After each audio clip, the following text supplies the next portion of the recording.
Hello, members and those watching afterwards for the predictions. So far, Fnatic Giant X are going on right now, but we don't have to worry about overlap because LCP are done. The only series I got wrong was Talon and Team Secret Whales. Team Secret Whales, not quite there yet. I thought they would win that matchup, and they did lose. So first we have HLE BFX. HLE third, BFX 19th. This is the final day of the LCK spring rounds 1, 2, whatever the hell we want to call it. So with this in mind, we're taking HLE 2-0. HLE still have a bit to play. I'm not sure. Probably should have looked at the standings. I know HLE and T1. I think going into this week there was something up about that match. That ranking.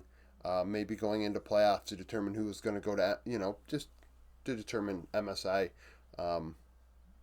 possibilities. So, still though, HLE much better than BFX. BFX playing with the roster a bit as the split comes to an end here, or the round, I guess. Nongshim D+, a ton going on in this one. So, Nongshim 11th, D+ 9th right now in the power rankings.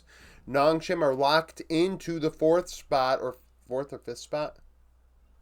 Fourth spot, yeah, because there's only 5 and 5. So fourth spot going into beyond MSI and rounds 3 through 5, which means they get to be in the upper group with the better teams. D Plus and KT are battling for 5th place.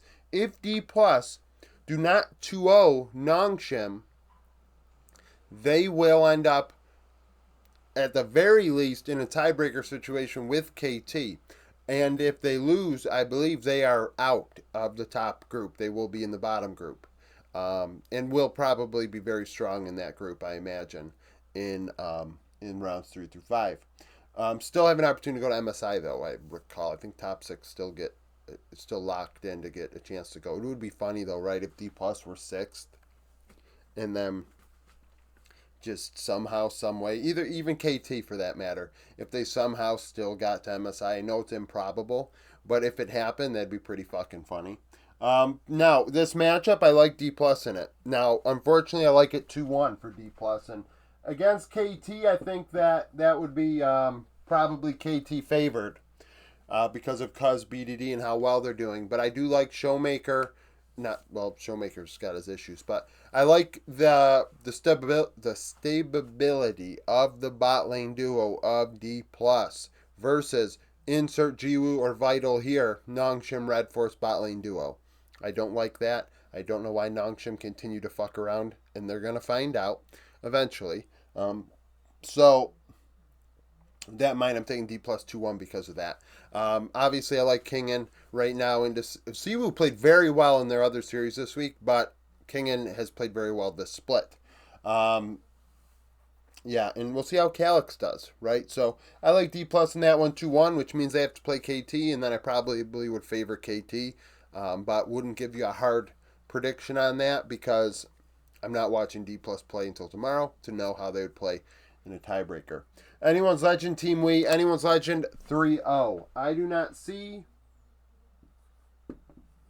don't think Taeyun and Vampire can overcome Hope and Cal enough to take a lead into the mid to late game to take a game off of Anyone's Legend in this one. I do think Tarzan into Monkey is going to be a diffy, and then you look at the rest of the Rift, and I do like Anyone's Legend. JDG Weibo, we're taking JDG 3-1. Weibo have the potential to take a game. Tian's a very good domestic player. I expect him to be very competitive into Shun.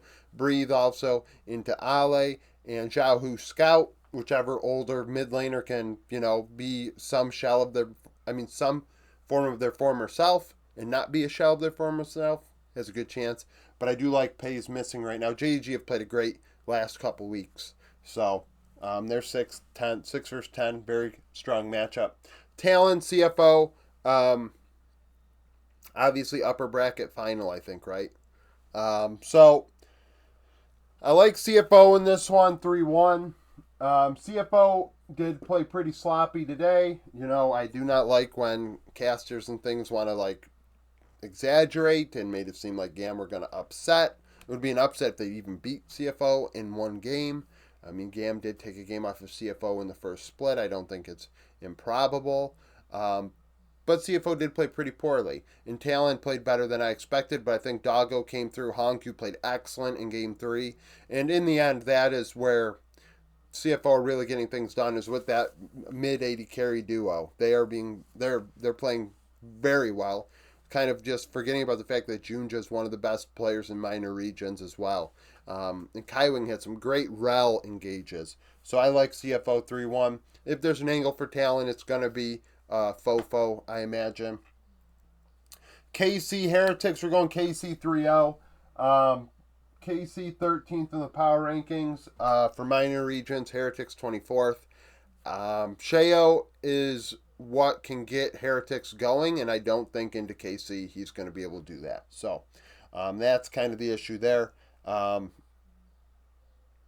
that's the issue. That's an easy 3-0, in my opinion. Vivo Keyed Stars in red.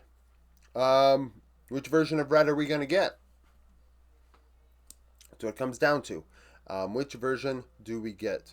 I like Vivo Keyed Stars in this one, 3-2. I like DiStefano. I think he's a very good player.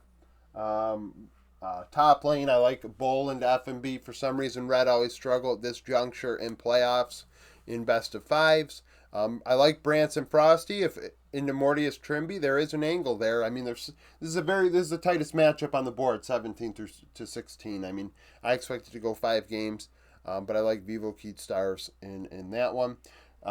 If Red do well, it's going to be because of them, or maybe Aji does well. Grabthar kind of takes this.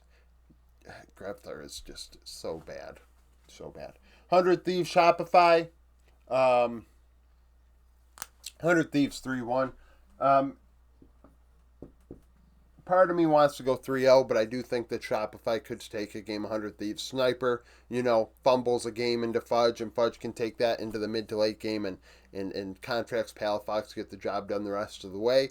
B-Voice Seos, I mean, I don't think FBI and Isla can really punish them, but Quid is the big issue. Like, they don't have an answer for Quid, so taking 100 Thieves 3-1. Thank you for being a member. Hope to see you again tomorrow.